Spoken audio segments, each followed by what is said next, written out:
Hello friends, आप देख रहे हैं सक्सेस अड्डा विद अमित। फ्रेंड्स, आज मैं बहुत इंपॉर्टेंट टॉपिक पे बात करना चाह रहा हूँ और वो टॉपिक है सीटेट एग्ज़ाम का। हमें पता है जुलाई 2020 का जो सीटेट एग्ज़ाम का डेट है वो अभी 5 जुलाई को डिक्लेयर किया गया है। सबसे पहले हमें ये बात समझना होगा कि सीटेट हमारे लिए इम्पोर्टेंट क्यों है। सीटेट और स्टेट टेट दो अलग अलग बातें हैं। सीटेट क्रॉस करने के बाद मीन्स सीटेट को क्वालिफाई करने के बाद आप एलिजिबल हो जाते हैं स्टेट के साथ साथ जितनी भी अदर गवर्नमेंट टीचिंग जॉब है, चाहे वो स्टेट की हो, किसी अदर स्टेट की हो, या इसके अलावा आप देख रहे हो सेंट्रल गवर्नमेंट की, चाहे वो के बी एस हो, एन बी एस हो, या फिर टी जी टी हो, पी जी टी हो, कोई भी एग्ज़ाम होगा आप सीटेट के थ्रू उसमें क्या हो सकते हैं, अपीयर हो सकते हैं। ओके, आपने सीटेट का फॉर्म भी फिल कर लिया होगा। इसके अलावा सीटेट में करेक्शन डेट भी लगभग कंप्लीट हो चुकी है, तो आपको इंतज़ार है कि एग्ज़ाम कैसा होगा। फ्रेंड्स, हम देखते हैं बहुत सारे बच्चे ऐसे होते हैं, मीन्स बहुत सारे स्टूडेंट्स ऐसे होते हैं जो सीटेट की प्रिपरेशन तो करते हैं, लेकिन उन्हें एक क्लियर कट बात नहीं पता होती है कि उन्हें क्या पढ़ना है और क्या छोड़ना है। हम जब कोचिंग्स में जाते हैं तो कोचिंग के जो टीचर्स होते हैं हमें कई टाइप के नोट्स पकड़ा देते हैं और उस नोट्स को पढ़ते पढ़ते ही हमारा सारा टाइम वेस्ट हो जाता है। मैं आपको एक बात बहुत साफ कर देना चाहता हूँ कि सीटेट पास करना बहुत ही आसान है। मैंने पास किया था फर्स्ट अटेम्प्ट में, बिना किसी कोचिंग के, बिना किसी स्पेशल बुक के मैंने सीटेट को बहुत ही अच्छे नंबरों से क्वालिफाई किया था। तो मैं आज आपका अपना एक्सपीरियंस आपके साथ शेयर करना चाहता हूँ। फ्रेंड्स, इस वीडियो को आपको पूरा अंत तक देखना होगा, तभी आप समझ पाएंगे कि इस वीडियो में क्या होने वाला है, और आगे आपको हमारा ये चैनल भी सब्सक्राइब करना पड़ेगा और इसको बेल आइकन प्रेस करना पड़ेगा, तभी हमको नई खबरें, नए वीडियोस मिल पाएंगे। आज फ्रेंड्स मैं सीटेट की बेसिक से बातें करूंगा और धीरे धीरे आपको उसके एक एडवांस लेवल तक ले चलूँगा। सीटेट में सबसे पहले हम जानते हैं सीटेट का फुल फॉर्म हम सबको पता है। सीटेट जो होता है उसका फुल फॉर्म है central teaching eligibility test. Central teaching eligibility test. Okay, अगला नंबर है इसका क्वालिफ़िकेशन क्या होता है। इसी क्वालिफ़िकेशन की अगर हम बात करें तो क्वालिफ़िकेशन में हमें ग्रेजुएशन होना मस्ट है। आप ग्रेजुएशन के अलावा पोस्ट ग्रेजुएशन कर सकते हैं, बट ग्रेजुएशन इसकी एक बेसिक नीड होती है। ग्रेजुएशन में आपके एटलीस्ट 50% या 45% मार्क्स हो सकते हैं।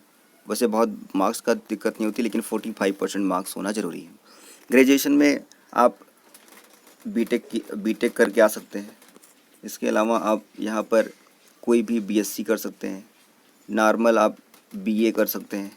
किसी भी तरीके के आप ग्रेजुएशन या पोस्ट ग्रेजुएशन, दोनों बातें हम कह सकते हैं। ग्रेजुएशन एंड पोस्ट ग्रेजुएशन दोनों चीज़ें हम यहाँ पर दिखा सकते हैं। ग्रेजुएशन एंड पोस्ट ग्रेजुएशन दोनों चीज़ें अगर आप किए हैं तो इसमें आप एलिजिबल हो सकते हैं। अगला नंबर है और क्या रिक्वायरमेंट होती है। इसमें आवश्यकता होती है बीएड एंड बीटीसी। या तो आप अपीयर कर रहे हो या फिर पास कर चुके हो। अपीयर या फिर पास कर चुके हो। अगर आप बीटीसी कर रहे हैं तो बीटीसी में आप 4th सेमेस्टर में अगर हैं तब भी आप सीटेट के लिए अप्लाई कर सकते हैं। ओके, एंड बीएड में अगर आपने बीएड फर्स्ट ईयर पास कर लिया है, फर्स्ट ईयर, इसको बहुत क्लियर समझना है, फर्स्ट ईयर पास्ड स्टूडेंट ही इसमें एलिजिबल माने जाएंगे। ओके, तो बीएड या बीटीसी में अपीयरिंग बच्चा भी इसके लिए अप्लाई कर सकता है, या फिर जो पास्ट हो चुके हैं वो भी इसके लिए अप्लाई कर सकते हैं। अगली बात आती है कि अगली नेक्स्ट बात हमको जो समझना है कि ये कितने टाइम आता है। ये 2 टाइम इन अ ईयर, एक साल में ये 2 बार आपको 2 टाइम्स मिलता है। जनरली ऐसा ही ट्रेंड रहा है। बीच में कभी 1-2 बार ऐसा हुआ है कि 2 बार के बजाय एक ही बार आया है, लेकिन लगभग ये 2 बार आता है। एक बार ये जुलाई में होता है एग्ज़ाम एक बार जुलाई में, और नेक्स्ट टाइम कब होगा, नेक्स्ट टाइम ये दिसंबर के मंथ में होता है। तो ये 2 बार आप एग्ज़ाम दे सकते हैं, एक बार जुलाई में और दूसरी बार दिसंबर में दे सकते हैं। अगला है कि इसमें कितने स्टेजेस होते हैं। बट फ्रेंड्स, इसमें स्टेज के नंबर 2 होते हैं। एक होता है प्राइमरी स्टेज और एक होता है जूनियर स्टेज। जब आप प्राइमरी स्टेज क्रॉस करते हैं तो आप 1st to 5th की सारी वैकेंसीज, मीन्स जिसमें आप बोल सकते हैं जो पीआरटी वैकेंसीज होती हैं उसके लिए आप एलिजिबल हो जाओगे। पीआरटी वैकेंसीज़ के लिए अगर आपको एलिजिबल होना है तो आपको प्राइमरी एग्ज़ाम को क्रॉस करना होगा। बट जूनियर जो एग्ज़ाम है वो जूनियर एग्ज़ाम पास करने के बाद आपके लिए आप प्राइमरी सेक्शन को छोड़ करके जूनियर में, junior means 6 to 8, junior 6 to 8 and 9 to 12 तक की सारी वैकेंसीज़ को आप देख सकते हैं। तो 8 एंड 9 to 12 तक की सारी वैकेंसीज़ को क्या कर सकते हैं, आप फिल कर सकते हैं, उसके लिए आप अप्लाई कर सकते हैं। अब 9 to 12 में कौन सी वैकेंसीज़ हो सकती है? 9 to 12 में अगर हम वैकेंसीज़ की बात करें, इसमें आपके लिए TGT हो सकता है और PGT जैसी वैकेंसीज़ को भी आप क्या कर सकते हैं, इसके लिए एलिजिबल हो जाएंगे। ओके, नेक्स्ट पॉइंट आता है पेपर।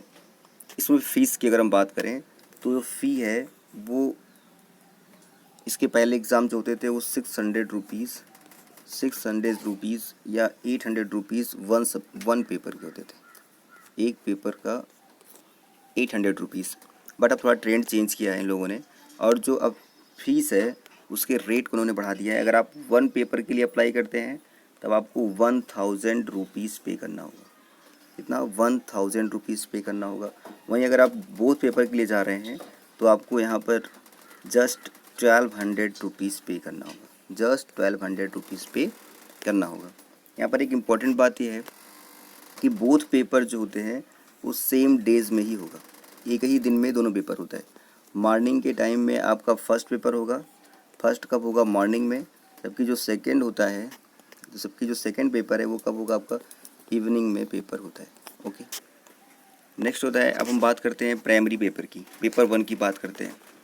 पेपर 1 में जो नंबर ऑफ़ क्वेश्चंस आपको मिलेगा, नंबर ऑफ़ क्वेश्चंस जो होगा वो 150 होता है। क्वेश्चन का नंबर कितना होगा? 150 क्वेश्चंस, और वो उसके कितने मार्क्स का होता है? 150 marks, means each question single marks का होता है। यहाँ एक बात और क्लियर कर दें, यहाँ पर कोई भी नेगेटिव मार्किंग नहीं, मीन्स आपको नो नेगेटिव मार्किंग आपको यहाँ पर अलाउड है।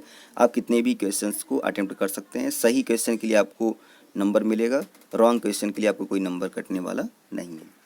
एक बार हम पेपर को एक बार समझते हैं कि पेपर में कौन कौन से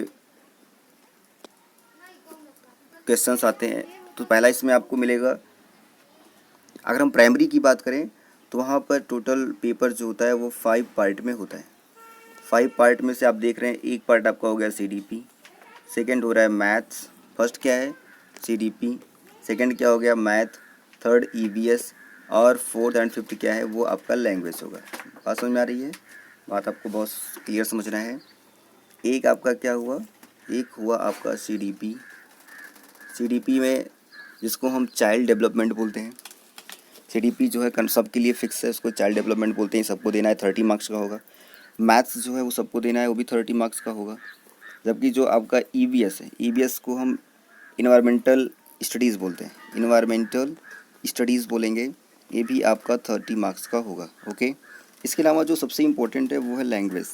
लैंग्वेज यहाँ पे आपको कोई भी एनी 2 लैंग्वेज सेलेक्ट करना होता है। अब 2 लैंग्वेज में से आप हिंदी सेलेक्ट कर सकते हैं, इंग्लिश सेलेक्ट कर सकते हैं, संस्कृत सेलेक्ट कर सकते हैं, और भी जो लोकल लैंग्वेजेस होते हैं उनको भी आप सेलेक्ट कर सकते हैं। ओके, आगे बढ़ते हैं, आते हैं जूनियर पर। जूनियर मीन्स पेपर 2 की बात कर रहे हैं। पेपर 2 जूनियर होगा, और इस पेपर 2 में जो नंबर ऑफ़ क्वेश्चंस होंगे वो भी कितना होगा? 150 क्वेश्चन, मीन्स दोनों में क्वेश्चन नंबर सेम होता है और मार्क्स भी क्या होगा? सेम होगा। और यहाँ पर एक बात और सेम है, नो नेगेटिव मार्किंग, यहाँ पे कोई भी नेगेटिव मार्किंग हमको देखने को नहीं मिलती है। एक और इम्पोर्टेंट बात है, यहाँ पे जो टाइमिंग आपको मिलेगी वो 2.5 आवर मिलेगा, मीन्स आपको 2.5 घंटे टाइम मिलता है। इस 2.5 घंटे मीन्स 2.5 आवर में आप पेपर को कंप्लीट करना होता है। यहाँ पर हम बात कर लेते हैं कौन कौन से सब्जेक्ट आपको पढ़ने पड़ेंगे। तो अगर सब्जेक्ट की बात करते हैं तो सब्जेक्ट में यहाँ पर भी 5 सब्जेक्ट ही आपको मिलेगा। सब्जेक्ट में कितना मिलेगा? 5 सब्जेक्ट आपको मिलेगा। इस 5 सब्जेक्ट में एक CDP आपको जो फर्स्ट में आपने पढ़ा था पेपर में वो CDP यहाँ मिलेगी। 2 लैंग्वेजेस यहाँ पे कॉमन है, and one thing which is a most different, जो सबसे डिफरेंट है वो स्ट्रीम है। यहाँ पे अगर आप साइंस स्ट्रीम के स्टूडेंट हैं तो आपको यहाँ पे मैथ्स एंड साइंस करना पड़ेगा जो 60 मार्क्स का होगा।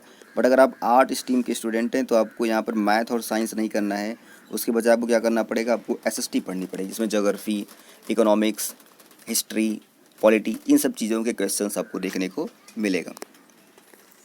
यहाँ अब अगली बात हम करते हैं क्वालिफाइंग मार्क्स की, कि कितने मार्क्स पे हम क्वालिफाई कर जाएंगे।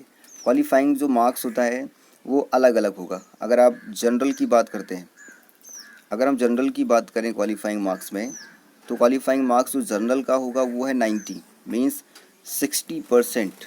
60% मार्क्स आपको जनरल के लिए लाना पड़ेगा, जबकि ओबीसी, एससी और एसटी के लिए 82 नंबर, मीन्स 55% के आसपास मार्क्स क्या है वो ओबीसी, एससी एंड एसटी को लाना है, तभी आप इस एग्ज़ाम को क्वालिफाई कर पाएंगे।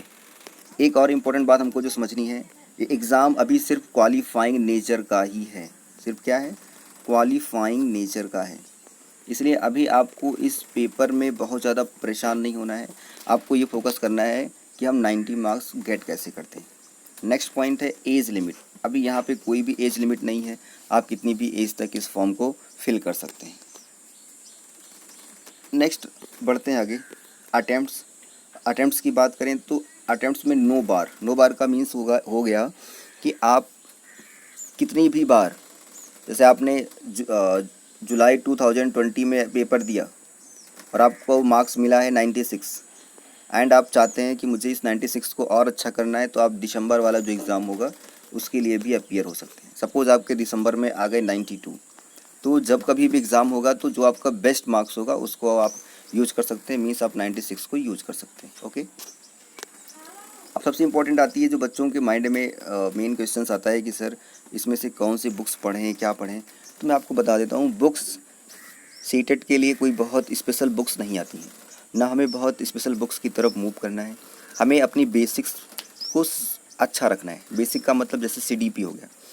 सबको, अधिकतर बच्चे जो मिलते हैं वो बोलते हैं सर सीडीपी बहुत टफ है, लेकिन मुझको लगता है कि सबसे इजी क्या है यहाँ पे सीडीपी है। ऐसा क्यों मैं बोल रहा हूँ? क्योंकि सीडीपी जो होती है उसमें जनरल सी बात है, आपको जो ये सोच के चलना है कि जो चाइल्ड है वो चाहता क्या है। मीन्स हमें यहाँ पर चाइल्ड सेंटर होना पड़ेगा। हमें ये नहीं सोचना है कि टीचर्स क्या चाहता है, आपको ये सोचना पड़ेगा, आपको टीचर्स के अगेंस्ट सोचना पड़ेगा। और जब आप टीचर्स के अगेंस्ट सोचेंगे, मीन्स आप बच्चों की एम्पावर की बात करेंगे, बच्चों के हेल्प की बात करेंगे, बच्चों को पॉलिश करने की बात करेंगे, तो आपको सीटेट पास करना बहुत बहुत ईजी हो जाएगा। फिर भी मैं कुछ बुक्स की बात करता हूँ। इसमें लास्ट ईयर सॉल्व पेपर बहुत इंपॉर्टेंट रोल करेगा, चाहे वो यूथ का हो या आर्यन पब्लिकेशन का हो। यूथ का हो या फिर आर्यन पब्लिकेशन का हो। मैंने तो आर्यन पब्लिकेशन को यूज़ किया था, और कम से कम मैंने दसियों बार पिछले 2011 से लेकर के, जब से स्टार्ट हुआ 2011 से लेकर के और 19 तक, जुलाई 19 तक के मैंने सारे पेपर को सॉल्व किया था 2 या 3 टाइम्स, और मेरे नंबर बहुत अच्छे आए थे। इसलिए आपको भी सिर्फ पेपर्स पर, स्पेशली जो लास्ट ईयर पेपर्स आए हैं उन पे फोकस करना है, उनके क्वेश्चन को समझना है। जितना अच्छा आप क्वेश्चन को समझेंगे, जितने अच्छे आप क्वेश्चन को बार बार रिवाइज करेंगे, मैं गारंटी ले रहा हूँ, लगभग, मैं एक बात की गारंटी आपको ले सकता हूँ, लगभग 50 से 60% पेपर रिवाइज होता है। नियरली 50 to 60% पेपर रिवाइज होता है, और कुछ ऐसे होते हैं जो बहुत ही लगभग उसी से मैच करते हुए होते हैं। तो कुछ भी नया नहीं है, बहुत आसान है, आप इसके लिए कर सकते हैं। फिर भी अगर आपको कुछ बुक्स पढ़ने का मन कर रहा है तो आप एनसीईआरटी बुक्स की तरफ जा सकते हैं। आप क्या एनसीईआरटी बुक्स हो सकती है, जैसे वो ईबीएस की हो सकती है, class 3rd to 5th, class 3rd to 5th की आप ईबीएस पढ़ सकते हैं। इसके अलावा आप अगर 6 to 8 एग्ज़ाम देना चाहते हैं तो आप साइंस की आप टू 10th क्लास तक की साइंस की एनसीईआरटी पढ़ सकते हैं। मैथ्स पढ़ना है तो मैथ की कोई अच्छी बुक ले सकते हैं, जो 10th लेवल तक की मैथ की बुक है उसको लेकर के आप प्रेफर कर सकते हैं। कुछ और बातें कर लेते हैं। सीडीपी के लिए हम एक एक बुक, एक एक जो हमारा, अब एक टॉपिक के लिए बात करते हैं। पहला है सीडीपी। सीडीपी का फुल नेम क्या है? Child and development. Child and development हो गया। एक और इम्पॉर्टेंट बात यहाँ पर जो है वो ये है कि पैडागॉजी, यहाँ पे पैडागॉजी का बहुत बड़ा रोल है। पैडागॉजी का बहुत बड़ा रोल है। मैं आपको एक बात बहुत स्पष्ट तरीके से कह रहा हूँ कि पैडागॉजी को लेके कभी भी आपको परेशान नहीं होना है। क्यों? क्योंकि 150 क्वेश्चंस में से 75 क्वेश्चंस क्या है? पैडागॉजी के। और पैडागॉजी मैं आपको जो पढ़ाऊँगा, लगभग आप पैडागॉजी में एटलीस्ट 65 मार्क्स से लेस मार्क्स आपका नहीं आएगा। 65 मार्क्स आपको मिलना है। आप मेरे साथ बने रहिएगा, मैं आपको ऐसे इस वीडियोस प्रोवाइड करूँगा, इसलिए आप इस चैनल को सब्सक्राइब एंड लाइक ज़रूर कर लीजिएगा। Thank you.